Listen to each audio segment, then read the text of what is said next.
Merci de votre attention. Excellent début de semaine à tous. Voici les titres de l'actualité. Dangereuse, une menace permanente. 26 pays du continent se concertent depuis ce matin à Lomé. La définition de nouvelles stratégies de lutte contre la méningite est en réflexion. Des certificats de nationalité togolaise à faire délivrer au plus vite. Eh bien, c'est l'occasion, c'est maintenant. La journée administration rapide vient de s'ouvrir ce lundi.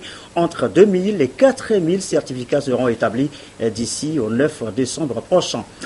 Enfin, fin de parcours pour les éperviers du Togo dans le tournoi de Lyomoa. Le Togo éliminé ce soir, conséquence d'une deuxième défaite consécutive ce soir, ce devant la Côte d'Ivoire.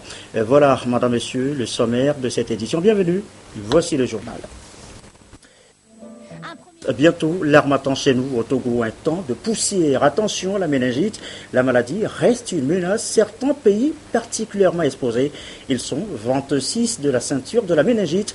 Ils sont réunis depuis ce lundi à Lomé sous l'égide de l'OMS. En toile de fond de cette rencontre, la définition de nouvelles stratégies de lutte contre la pandémie. Les précisions, Lucassi.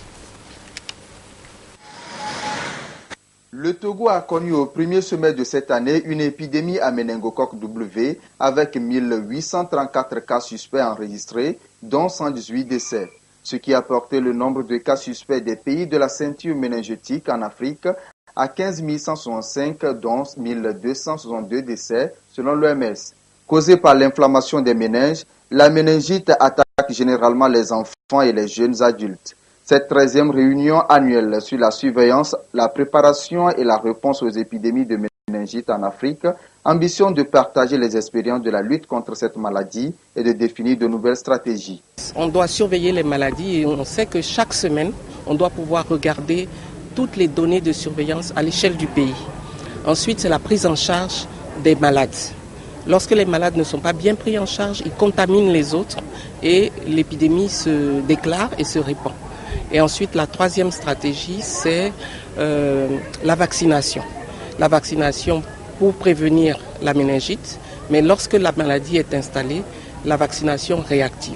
L'introduction du vaccin Menafrivac contre la méningocoque en Afrique et au Togo depuis 2010 a permis la réduction considérable de cas d'infection. Suite à l'introduction du vaccin Menafrivac contre le méningocoque A, cette mesure a permis un net recul de la charge morbide et mortelle de la méningite liée à ce germe.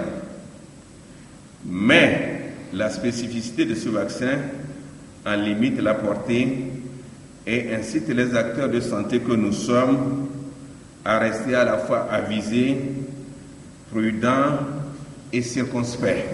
Tous les pays de la ceinture méningétique sont susceptibles de connaître une grande épidémie de méningite les jours à venir, selon les experts. La vaccination est le moyen par excellence d'échapper à cette maladie. Et les vaccins ont une durée de 3 ans, 5 ans et 10 ans. Autre réunion à caractère international, du moins sous-régional, la rencontre sur la gestion durable de la pêche, de l'aquaculture et les systèmes d'information. Il s'agit de faire ici l'état des lieux de la pêche dans la zone Lyomoa, les ressources halieutiques de l'Afrique de l'Ouest, l'importance et le rôle des données constituent, entre autres, et Soram Teoteo, les thèmes de référence. Le développement de la pêche et de l'aquaculture est un sujet de grande préoccupation au sein de l'Union économique et monétaire ouest-africaine.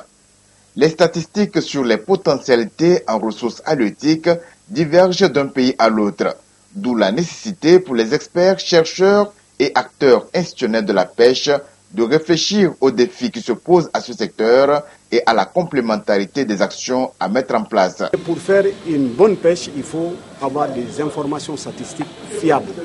Il faut harmoniser les systèmes. Harmoniser les systèmes et aussi travailler en symbiose pour que, effectivement, que la surveillance maritime soit un véritable instrument pour permettre au pays de mieux gérer les ressources. 90% des populations vivent de la pêche dans les pays en développement. Au Togo, ce secteur emploie 22 000 personnes et contribue à 4% au PIB agricole et 1,3% au PIB national.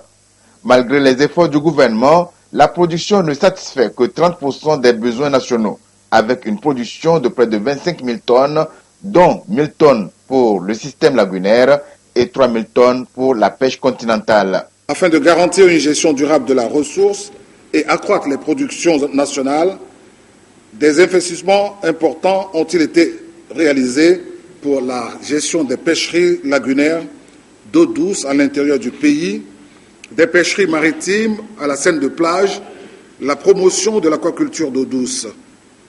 Les activités post-capture qui emploient une importante population de femmes font l'objet d'une attention particulière. Appui à la conservation, installation d'une plateforme de fumage de poissons pour la pêche maritime et des fours de fumage améliorés pour les pêcheries d'eau douce.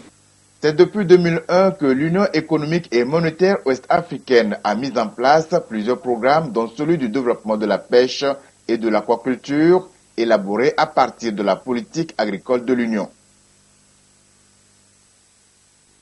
Autre sujet évoqué ce soir, l'égalité genre. Où en est-on dans l'intégration du genre dans les objectifs de développement durable, les ODD? Réponse à l'issue d'une consultation nationale ouverte ce matin par le ministère de la Promotion de la Femme. Le PNUD vient en appui. Trinité Keling, Nathalie Panegui. Une rencontre nationale qui regroupe des acteurs œuvrant pour l'égalité des sexes en lien direct avec les 17 objectifs de développement durable. Égalité de genre dans les ODD, cette préoccupation est à l'origine de cette consultation initiée par le ministère de la Promotion de la Femme et soutenue par le PNUD. Si je prends l'ODD 3 par exemple, dans quelle mesure cet ODD qui vise l'éducation pour tous prend en compte les préoccupations de la situation féminine? Et on va constater qu'à l'intérieur donc de ces ODD, il y aura des cibles spécifiques à la femme. On va dire par exemple, en termes d'indicateurs, quelle est la proportion des femmes qui atteignent par exemple le cycle supérieur. L'alignement des politiques et stratégies nationales aux ODD, les opportunités de financement des ODD, les orientations stratégiques et programmatiques et la prise en compte de l'égalité genre dans les ODD. 4 thématiques qui feront objet d'échanges au cours de cette rencontre. Il s'agit d'abord d'amener les participants à s'approprier les ODD. Ensuite, d'identifier la transversalité des questions de genre dans les 17 objectifs de développement. D'établir la cohérence entre les ODD et les politiques et stratégies nationales de développement. Et enfin, de définir les orientations stratégiques et programmatiques pour la réalisation des ODD en tenant en compte les différences sexo-spécifiques. Il s'agira donc de définir une feuille de route qui fixe l'intégration du genre dans la mise en œuvre des ODD au Togo et qui propose des modalités de coordination et d'harmonisation des interventions. Puisque selon le dernier recensement, la population féminine togolaise est de 51,4%, dont 48,66% dans l'agriculture, 56,06% dans la transformation des produits agricoles, 71,38% dans le commerce, 90,99% dans les hôtels et restaurants, 68,77% dans les services collectifs et 86,20% dans les services domestiques.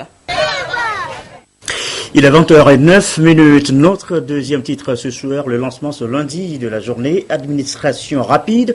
C'est maintenant, chaque année. Avez-vous des certificats de nationalité à vous faire délivrer au plus vite? Eh bien, c'est l'occasion, ça va être très rapide. Lise Damier, les précisions, le lieu exact de la délivrance. C'est la direction de la nationalité et de l'identité civile qui offre son cadre à ces 6e journées de l'administration rapide et de proximité. 10 jours pour se faire établir un jugement supplétif tenant lieu d'acte de naissance ou un certificat de nationalité. Le certificat de nationalité prend 1 mois. Mais dans le cadre de l'administration rapide, nous sommes organisés afin de délivrer les nationalités en 10 jours. Et nous estimons ou nous comptons délivrer 4000 certificats de nationalité le vendredi 9 décembre. Étant donné que nous n'aurons qu'à délivrer la nationalité qu'en seulement 10 jours, nous ne pourrons pas recevoir les personnes qui n'ont pas de certificat de nationalité de référence, c'est-à-dire les personnes qui doivent s'adresser à leur préfecture d'origine pour obtenir le certificat d'origine.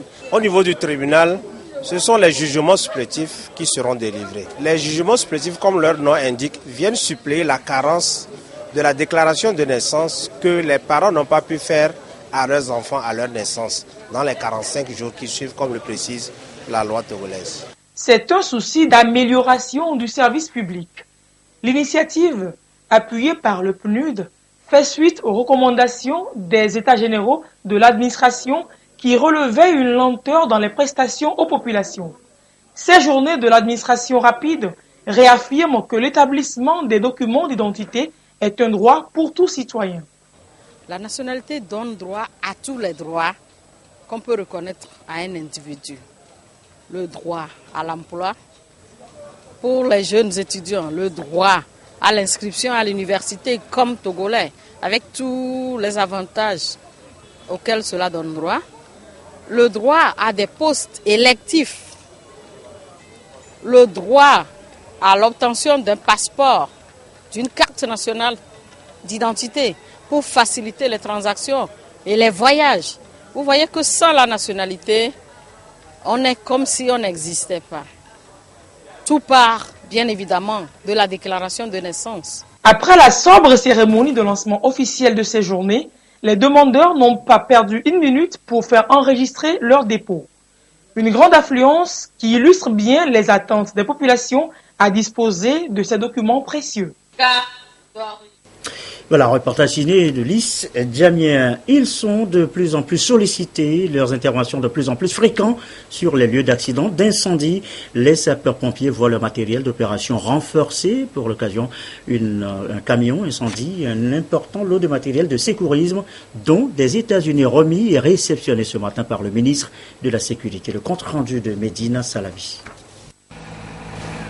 Ce don est composé d'un camion incendie de 2500 litres, 7 groupes électrogènes de 30 kW et de matériel de sécurisme. Le tout évalué à 236 millions de francs CFA.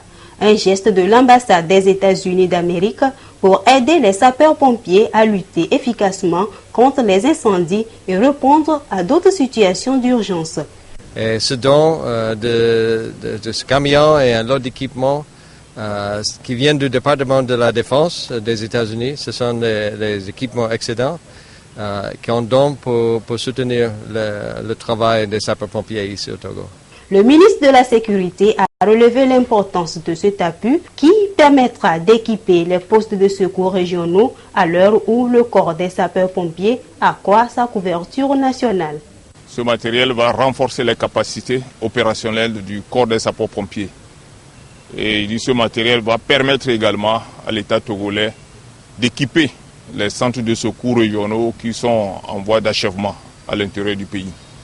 Donc nous saisissons cette occasion pour renouveler la gratitude du gouvernement togolais au gouvernement américain à travers ce don. Les bénéficiaires ont rassuré les donateurs du bon usage du matériel pour une meilleure sécurisation des populations. À l'étranger, en France, à gauche précisément, pas de démission de crise institutionnelle au sommet de l'État.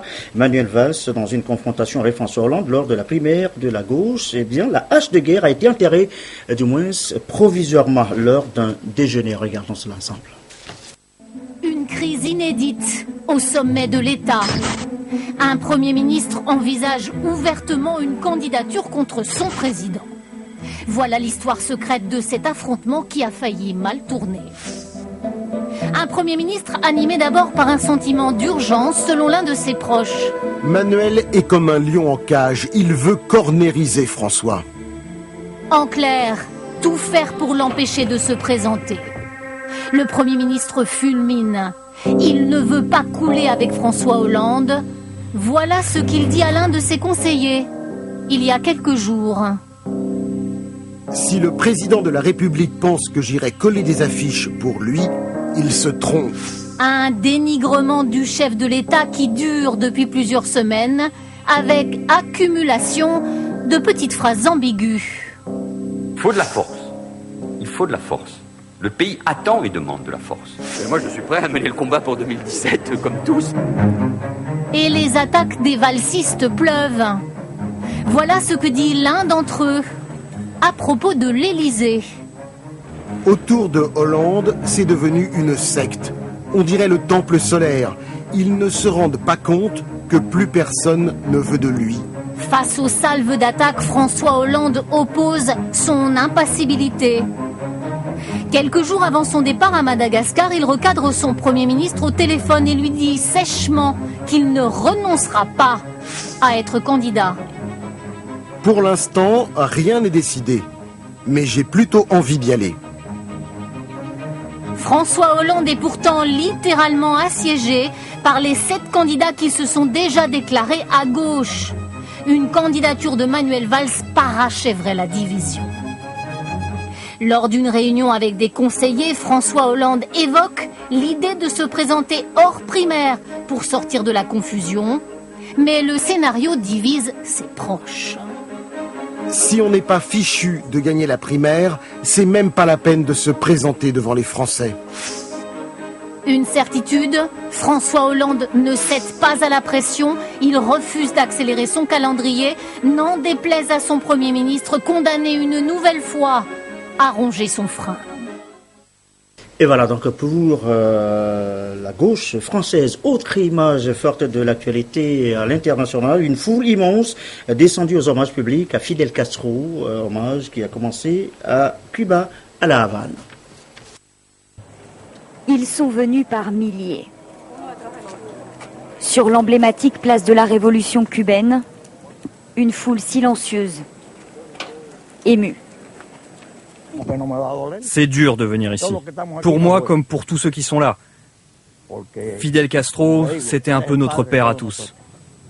Pour moi, c'est très important d'être ici. C'est incroyable. Après des heures d'attente sous haute surveillance, quelques secondes de recueillement devant le portrait du fondateur de la Révolution. Vive Fidel pour toujours, crie cette femme. Sur le visage de nombreux Cubains, beaucoup d'émotions. C'est très douloureux. Je n'ai pas de mots pour exprimer ce que je ressens. Un peu plus loin, d'autres expriment leur reconnaissance. Moi, c'est grâce à Fidel et à la Révolution que j'ai pu me former et que je suis infirmière aujourd'hui. Ils sont encore plusieurs milliers ici ce soir sur l'emblématique place de la Révolution cubaine à patienter pour pouvoir saluer une dernière fois le portrait de Fidel Castro. Les cérémonies d'hommage vont se poursuivre plusieurs heures encore ici à La Havane et puis dans tout le reste du pays jusqu'à dimanche prochain. Retour chez nous dans le reste de l'actualité. L'OTR et sa campagne de sensibilisation, ça se poursuit. Escale ce soir dans la région centrale avec les femmes du marché de Tchamba invitées à payer les taxes. Lamarck Bojona est notre bureau à Sokolé. Après les savanes et la Kara, l'équipe de sensibilisation de l'Office togolais des recettes OTR en tournée à l'intérieur du pays est arrivée dans la région centrale. Les femmes du marché de Tchamba constituent la première étape de cette sensibilisation dans la région centrale. Nous sommes dans la région centrale juste pour expliquer à nos contribuables les valeurs de l'Office togolais des recettes. Ces valeurs sont lesquelles? Elles sont la transparence, elles sont l'équité, elles sont la justice. Il faudrait expliquer à nos contribuables leurs droits, leurs devoirs, leurs obligations. Et aussi leur expliquer comment nous travaillons, qui doit payer les impôts, qu'est-ce qu'on fait avec l'impôt. Bref, c'est leur dire le rôle de l'impôt dans le développement du pays. Leur démontrer que l'argent qu'elles paient ne rentre pas dans le vide. Cet argent sert à développer leur propre milieu. Le message donc de cette sensibilisation des femmes des marchés s'articule autour de la contribution du citoyen au développement de la nation. Message bien reçu par les groupes cibles. Nous sommes très satisfaits parce que entre nous, on se dit des choses tordues. C'est-à-dire que chacun explique les activités de l'OTR de tort et à travers. Mais c'est à partir de cette sensibilisation qu'on a compris que ce que c'est que l'OTR, la douane, ce qu'ils font, c'est sur vraiment une logique. Donc à partir d'aujourd'hui, nous voyons que nous allons nous mettre à contribuer parce que ça doit développer le Togo, ça doit développer notre localité Tchamba et nos villages, nos hameaux. À cette première étape à Tchamba, pour le compte de la région centrale, l'OTR a invité les femmes du marché au paiement de leurs impôts afin de promouvoir la construction des marchés, des écoles et d'autres infrastructures dans leur localité. La sensibilisation se poursuit avec les femmes des marchés de Koma à Sokodé et Pagalagar à Blita. Direction maintenant le site Togo 2000, la 13e foire internationale de Lomé, deuxième journée thématique consacrée à l'agriculture. C'était donc cet après-midi, une conférence débat a eu lieu autour de la promotion de l'agriculture biologique, ses réalités, ses perspectives d'avenir. Il est notamment question de sensibiliser les participants sur l'impact de l'agriculture biologique sur la vie des populations par rapport à l'agriculture conventionnelle. Medina Betcher, Ramdan Bassina, Clarisse Atikler. Le Togo de plus en plus tourné vers l'adoption d'une agriculture biologique. Pour que ce type d'agriculture devienne une réalité dans notre pays, l'État togolais accompagne les producteurs par plusieurs actions, notamment la promotion des agropoles et des sensibilisations en plus de ce que font déjà les ONG et les organisations paysannes. Nous avons constaté à un moment donné qu'il y a plusieurs acteurs qui interviennent dans ce domaine de l'agriculture biologique et dans différentes filières. Et donc nous avons constaté que il faut vraiment fédérer toutes ces énergies et qu'on puisse travailler avec une certaine coordination, une harmonisation des interventions dans le domaine de l'agriculture biologique. Depuis 2014, il y a une certaine coordination déjà dans le domaine et les acteurs se connaissent, ils se côtoient, ils échangent les expériences chacun dans son domaine précis. La demande aujourd'hui en produits agricoles bio est très forte tant au niveau national qu'international. Et pour être sûr d'avoir une place dans cet espace, les producteurs togolais doivent éviter l'utilisation des matières chimiques pour fertiliser les sols. Il faut que nous puissions sensibiliser l'opinion publique togolaise sur l'agriculture biologique. Ça, c'est très important. Et de deux, sensibiliser les acteurs du monde agricole sur l'importance de l'agriculture biologique, sur les avantages que les acteurs du monde agricole du Togo peuvent tirer de l'agriculture biologique. Les structures techniques du ministère de l'Agriculture sont aujourd'hui disposées à accompagner les producteurs qui veulent pratiquer l'agriculture bio. Ceci permettra non seulement d'avoir de bons rendements, mais aussi la préservation de la santé des consommateurs. Coup de projecteur maintenant sur la société Evame Sar, le distributeur exclusif des motos de marque Sanya et Aoudjou au Togo. Et cette société-là qui organise une soirée de distribution de cadeaux à ses fidèles clients. Il s'agit d'une marque de reconnaissance envers ces derniers. Ramdan Mbassina. La société Evame Sar, distributeur de motos de marque Aoudjou et Sanya depuis 25 ans partout au Togo. Elle propose différentes catégories de motos pour le plaisir de ses clients.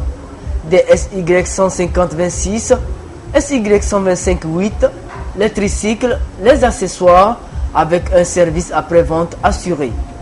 Nous sommes installés en Afrique de l'Ouest, nous sommes dans presque tous les pays de l'Afrique de l'Ouest, le Bénin, le Ghana, la Côte d'Ivoire, le Mali, le Burkina, le Niger, le Sénégal, etc. Et aussi en Afrique centrale, le Cameroun et le Tchad. Nous sommes dans toutes les villes du Togo. Le siège, c'est à Lomé ici, à Dekon, tout le monde connaît, on y va en face de Serving Clash. Et dans toutes les villes, Tchévier, à partir de Tchévier jusqu'à Dapaon, nous avons nos représentants, nos grossistes qui sont là-bas. Dans d'autres villes, nous avons nos propres boutiques qui sont installées dans chaque ville. À la société Evame Sar, le client est roi. Raison de plus pour remercier tous ceux qui ont acheté des motos dans les différents dépôts depuis l'ouverture de la 13e foire internationale de Lomé. Cette soirée de distribution de cadeaux répond à cet impératif. Nous avons tenu à organiser cette soirée dénommée soirée de distribution de cadeaux, tout simplement pour remercier nos clients, pour remercier ceux qui collaborent avec nous, que ce soit les grossistes, que ce soit les particuliers. Nous voulons quand même leur témoigner notre gratitude, notre reconnaissance. Voilà la raison pour laquelle nous avons tenu à organiser cette soirée. Pour cette première partie de distribution de cadeaux, divers lots ont été emportés, dont une super moto enlevée par Boukari Chilabalo. Je ne m'attendais pas Au nom de la société, je venais acheter les motos. On nous a dit qu'il doit y avoir un tirage au sort. Et je me suis présenté par hasard. Et voilà, le hasard est devenu réalité. Et j'ai gagné la moto. Moi, j'encourage tout le monde à venir acheter la moto. Je ne sais quoi dire plus que ça. C'est une joie qui m'anime. Retrouvez la société Neva Messarl sur toute l'étendue du territoire national. À Lomé, visitez les dépôts d'Agoué, Ramco, Adidogome, Gapoto, Akodesewa et Adekon. Des motos Haoudjou et Sanya à des prix défiant toute concurrence. Rendez-vous le dimanche 4 décembre pour d'autres surprises. Nous sommes joignables sur le 90 21 45 65. Donc tout simplement vous appelez ce numéro ou carrément sur notre page Facebook de la société. Et Eva Messar, vous tapez Eva Messar sur la page Facebook. Vous allez directement retrouver les informations là-bas.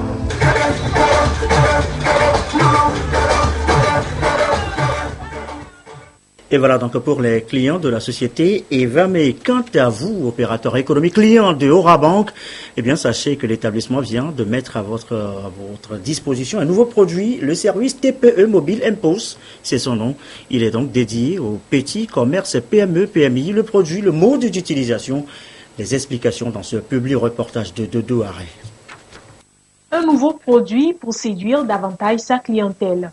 C'est la société bancaire Orabank qui se lance dans le renforcement de son dispositif d'accompagnement des PME-PMI à travers les terminaux de paiement électrique appelés TPE Mobile MPOS, un service d'acceptation de paiement par carte bancaire pour sécuriser les transactions, réduire les risques liés au vol d'argent dans les caisses et permettre à toutes les couches de la population d'avoir accès aux services bancaires à coût accessible. Aujourd'hui, nous souhaitons faire le lien entre notre large base de porteurs de cartes et les commerçants auprès desquels ces porteurs de cartes seraient susceptibles d'utiliser les cartes, non pas pour faire du retrait d'argent, mais pour faire des paiements. Éviter donc en fait les transactions en argent liquide, mais faire des transactions électroniques sécurisées. Cette carte offre les mesures de sécurité liées à toutes les cartes que nous appelons type EMV, donc Europay, Mastercard, Visa, qui sont les normes de sécurité les plus élaborées dans le monde. Le projet MPOS est donc un ensemble d'équipements composé d'un lecteur de carte bancaire et d'un mobile smartphone ou tablette. Elle offre plusieurs avantages et une expérience unique de paiement par carte aussi bien aux commerçants qu'aux autres clients. Cette carte, c'est que elle peut être utilisée chez tous les commerçants qui l'acceptent à partir du moment où les commerçants souscriront aux services que nous leur offrons à partir d'aujourd'hui. Ils sont en mesure d'accepter tout type de carte Visa et Mastercard à partir de mi-décembre. Aujourd'hui, nous allons encore plus loin. Nous nous rapprochons de la clientèle d'entreprises, de commerçants. Et nous venons leur offrir des solutions que nous venons installer chez eux à leur demande, sur simple souscription du service. Et le message que nous avons à leur endroit, c'est bien entendu de répondre à cette invitation, à cette offre que nous leur faisons. Et par cela, nous accompagnerons leur business de la meilleure des façons. Nous permettrons à ce business de croître. Orabank Togo est la plus importante filiale du groupe Orabank présente dans 12 pays d'Afrique de l'Ouest et centrale. Elle s'investit de plus en plus aux côtés de sa clientèle et des PME-PMI en particulier pour élargir ses produits et services bancaires selon les principes de proximité et de réactivité. Enfin, un mot de sport. Football, le tournoi de Lyomoua, deuxième sortie pour les éperviers du Togo, sortie face ce soir aux éléphants de la Côte d'Ivoire. Match en direct tout à l'heure sur notre antenne. Soldé par l'élimination du Togo du tournoi. 0 but contre 1 devant la Côte d'Ivoire donc. En première confrontation, le Mali et le Niger en fait jeu égal. 0 but partout. Le résumé avec Jean et Dédi. Tous les ingrédients étaient réunis pour chacune des deux équipes d'engranger les 3 points de la deuxième journée. Les Maliens, fous de jeunes vertuges et Nigériens ont apparemment opté pour un nul de 0 but partout. Les tentatives, les incursions dans la zone de vérité adverse, il y en a eu durant les 2 périodes de jeu, mais les aigles du Mali et les ménages du Niger n'ont pas pu concrétiser la moindre occasion. Ce nul et vierge amoindrit les chances de qualification des deux équipes. Un match nul toujours n'arrange pas une équipe, Et surtout à ce stade de la compétition, Mais ce qui est quand même vrai, il faut reconnaître que notre équipe, peut-être nous avons mal apprécié cette équipe nigérienne, parce que quand on regarde de façon globale, ça, il faut avoir le courage de le dire. Ils étaient là en train de se défendre. Ils étaient là en bloc pour essayer de détruire toute la possibilité de jouer. Et ça leur a réussi. Malgré les nouvelles stratégies que nous avons dégagées, ils ont pu quand même tenir notre sélection quand même. Ils ont des potentialités et puis des individualités qu'il faut constamment contrôler. Donc cette équipe malienne est vraiment pour le moment la meilleure équipe et ils sont là pour autre chose aussi. Donc il fallait d'abord ne pas perdre ce match. Le Mali, vainqueur du Togo 1-0 lors de la première journée, totalise désormais 4 points, tandis que le Niger en a 2 pour avoir fait également un nul et vierge face à la Côte d'Ivoire. Les regards sont tournés vers la 3e journée où le Mali joue la Côte d'Ivoire et le Niger le Togo. Les rencontres de la 3e journée du groupe A se jouent simultanément mercredi à partir de 15h. Mali-Côte d'Ivoire au stade de Kégué et Niger-Togo au stade municipal de Lomé. Et voilà donc pour le calendrier, c'est la fin de cette édition. J'ai été très heureux de vous retrouver après quelques jours de congé. Très belle fin de soirée chez vous.